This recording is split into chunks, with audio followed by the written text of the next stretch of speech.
Hello guys, જય શ્રી રામ. કેમ છો બધા મજામાં જ હશો? તો આજનો વ્લોગ આપણે બીજો બનાવ્યો છે. કાલ ફર્સ્ટ વ્લોગ હતો અને આજે બીજો વ્લોગ છે.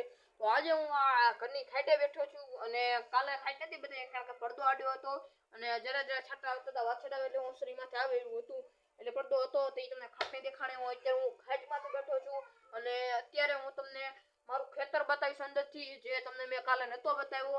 અને આજે હું તમને બધાયથી મળવાનું કહેતો હતો પણ અત્યારે ફેમિલીમાં મારા પપ્પા ઘરે નથી, મારી મમ્મી ઘરે નથી. બાજુમાં જે છે મારી મમ્મી અને મારા પપ્પા બહાર ગયા છે. મારો ભાઈ જે સ્કૂલે થયો છે ને બેન ક્યાંક ગઈ છે, મને નથી ખબર.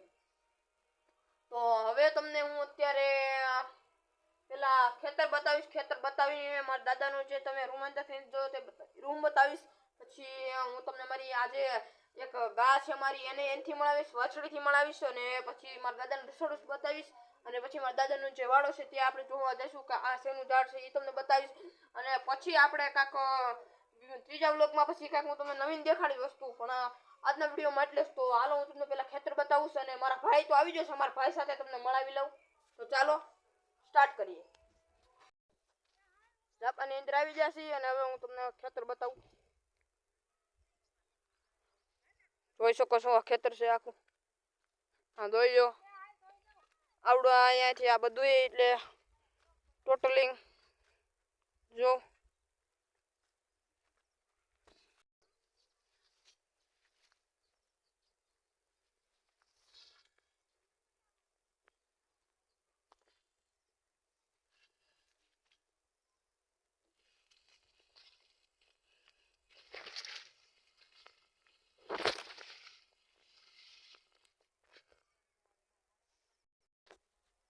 જોઈ લીધું છે ખેતર. હવે તમને બતાવું મારા દાદાનું રૂમ, રસોડું અને અંદરથી વાડો. તો ચાલો લેટ્સ પ્લે. હાલો બહાર જઈએ આપણે બહાર જઈએ. આ ઝાપુ કોણ લાગ્યો તો આવડો કંટોલાનો વેલો છે. કંટોલા આવ્યા હતા પણ આમાં છે નહીં એક, હું તમને કંટોલાનું બતાવસ. હવે આપણે ઝાપો જે ખુલ્લો મૂક્યો તો એ દઈને હવે જઈ મારા દાદાને ઘરે. ઝાપો આડો દઈ દીધો છે. હવે આપણે જશું અહીંથી અંદર. તો ચાલો અંદર જઈએ. આપણે આવી ગયા ઘરે. હું તમને મારા પેલા બાથી મળવી નાખું. આ મારા બા છે. આ રૂમ તમને દેખાડ દઉં, અંદરથી નતો જોયો તે. પેલા આપણે આ ગ્લોબ ચાલુ કરી નાખી. આ જોઈ શકો છો આ મારા દાદાનો રૂમ છે. તો હાલો જઈએ રસોડામાં. રસોડું જોઈને પછી જાઉં વાડામાં. ચપ્પલ હું પેલા પહેરી લઉં. ચપ્પલ પહેરીને પછી જઈએ આપણે ત્યાં.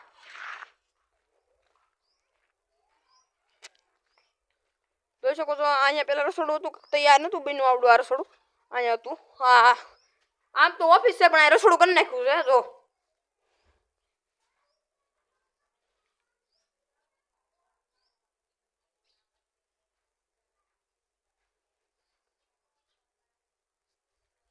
જોઈ લીધું. હવે આપણે વાડામાં જાઉં. ત્યાં ઘણા બધા ઝાડવા છે, શાકભાજીના છે, શેરડી છે, બોયડી છે, બધું છે. તો હાલો હું તમને ત્યાં જઈને બતાવું અને પછી મારી ગા અને વાછડી સાથે મળાવીશ. તો ચાલો. આ વ્યાકરો છે એ પ્લાસ્ટર કરીને રાખ્યો પણ હજી પ્લાસ્ટર થયું નથી. તો હાલો આપણે અહીંયા જઈએ, હું તમને બતાવું. આ ફૂલનું ઝાડ છે. આવડું આ ચોળીનું છે. આ ચોળી હજી આવી નથી. તુર ચોળી નહીં, તુર સાચી હો, તુર. આ તુર છે બધી, જોઈ શકો છો. આ તુર છે આ બધી. આ સરગવો છે. આ ગીહોડાના વેલા છે બધા. અને આ બોયડી છે. આ ભીંડાનું ઝાડ છે. આ ટમેટાનું જો, આ ટમેટા આવ્યા છે. ટમેટા આવ્યા છે પણ ઓલા કાચા છે હજી, જોઈ શકો છો તમે. કાચા છે બધા. અને આ રીંગણ છે. તો તમે જોઈ લીધું હજી આ તો છે પણ તમે હજી થોડા સબર કરો યાર. આ ગુવાર છે, જોઈ શકો. આ તો આવડે આપણે મગ. આ ભીંડો છે. આ બધો ભીંડો જ છે, જોઈ શકો છો. આ વણ છે. એક બી ખાલી અહીં વાવ્યું હતું પણ બી એટલે બી. આમાં ઝીંડવા તો તમે આમ ઓછામાં ઓછા 30-40 તો ઝીંડવા જ છે, તમે જોઈ શકો છો. અહીંથી આપણે જઈશું. આ ભીંડો છે, તમે જોઈ શકો છો ભીંડો કેવો આવ્યો છે. અને આ ફૂલડા કેવા જો. આ ફૂલ કેવા છે. આ ફૂલનું ઝાડ છે, એક વૃક્ષ. આ ફૂલનું એક વૃક્ષ ₹70 કલમ લેવા હતા તે હાવ નાનું હતું. અત્યારે કેટલા ફૂલ આવ્યા છે આ તમે જોઈ શકો છો. આ જામફળી બહુ મોટી હતી પણ મારા દાદાએ કાપી નાખી. આ જામફળી બહુ મોટી હતી મારા દાદાએ કાપી નાખી. વાવાઝોડું એવું થોડીક બટકી ગઈ હતી પછી હાવ કાપી જ નાખી હતી. આ જામફળ છે એ વાવાઝોડામાં આ બટકી ગઈ એને કાપી નાખી હાવ પણ મોટી થઈ છે. આ રાવણો તમે જોઈ શકો છો. અહીંયા પછી આ ગલકાના વેલા છે, ગીહોડાના વેલા છે અને દુધિયાનો વેલો છે. જોઈ શકો. અહીંયા પછી બધા વેલા બેલા છે બધું છે તમે જો. આમાં મારા દાદા ને આમ શોખીન માણસ છે. આમ વાવ વાપરે તે વૃક્ષ વાવવા બધા શોખીન માણસ છે.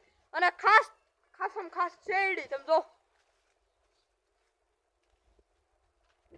શેરડી છે અને આ બકાલામાંથી વરસાદ ન આવે કે ઉનાળો ગમે તે પાણી પીવડાની ફૂલ સુવિધા જો. મોટર ટાંકી છે વરસાદની ઉપાતી નથી જાજુ. હાલો હવે હું બહાર જઈ પાછું અને પછી લોકોને એન્ડ આપીએ. તો હાલો હવે. હા ખાસ હજી એક મારી વાછડી મળવાનું બાકી રહી ગયું હતું ગાને ત્યાં મળવી દઉં તમને. જો આ મારી વાછડી છે હાલે બંસી. આનું નામ બંસી છે. આ હમણાં 15 દિવસ પહેલા ખોવાઈ ગઈ હતી. આની ઉપર મેં 10,000નું ઇનામ રાખ્યું હતું જેને મળે એને ₹10,000 દેવામાં આવશે પણ આવી ગઈ એની રીતે ઘેરે. આ તમે જોઈ શકો છો.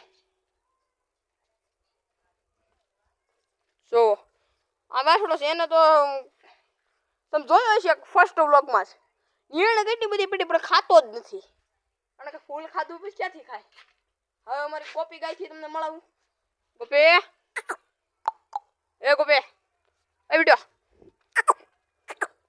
આ વીણાઈ ગઈ છે એનો વાછડો તમે જોઈ લો. અરે ગોપે એ આલા ઓ આલા જો અમારી ગવડી છે. ઓ ઓજી એટલે બકરી જેવી છે. માથું ઉગામમાં પડવું નહીં. તમે આને માથી બેસી જાઓ કે તમે ગમે તે કરો પણ ઉગામમાં પડવું નહીં. અને આને અમારે વેચવી હતી પણ મારા પપ્પાને બધા કહેતા હતા વેચવી હતી પણ મેં વેચવાની દીધી કારણ કે આ ગોપી આવી તેનું ઘરમાં બહુ સારું હાલે છે એટલે નથી વેચવી. બાકી નકર વેચી જ દેત. પણ અમારી આ ગોપી જો તમે ખાલી બાકી આમ સોજી બકરી જેવી જો તમે આમ કરો તો એ જો તમને મારે બારે નહીં. જો એમ એકદમ હોજી એટલે આપણે હોજા એટલે વાત પૂછો પગ ઉલાડવો પણ તમે દોવા બેસવો એટલે તમને એ પગ ન મારે એ ગેરંટી. તમે ખાલી જો આને જો અને આના માથામાં 3 આંખ્યું છે. જો આ 1 આ 2 અને આ 3 અને 5 ત્રિશુળ છે પણ મને તો અત્યારે એક જ દેખાય છે. બાકી અમારા એક ગુરુ જે આવ્યા હતા એને કીધું કે 5 ત્રિશુળ છે આ ગાને વેચતા નહીં. તમે જોઈ શકો છો. આને 5 ત્રિશુળ તમને દેખાય છે કે જો બાકી છે ને જો તમે એની જે વાફડી બતાવી એને માથે સૂર્ય છે એ તમે જોયો છે. હવે તમને હું શું દેખાડું પછી હાલ હું તમને બારે ખાલી છેલ્લું એક બતાવી દઉં. આ શેરી છે જો તમે જોઈ તો છે આગલા વિડીયોમાં જો. અને આ ઘરની ડેલી છે જો છે ને. તો આ એટલું જ અને હજી ઘર એક ફેર બતાવી દઉં તમને. આ જો તો હવે વ્લોગને એન્ડ આપી છીએ અને તમને જો મારો વિડીયો સારો લાગ્યો હોય તો લાઈક શેર સબસ્ક્રાઇબ કરજો અને મને ખૂબ આગળ લાવજો તેવી મારી શુભકામના છે. તો બાય બાય.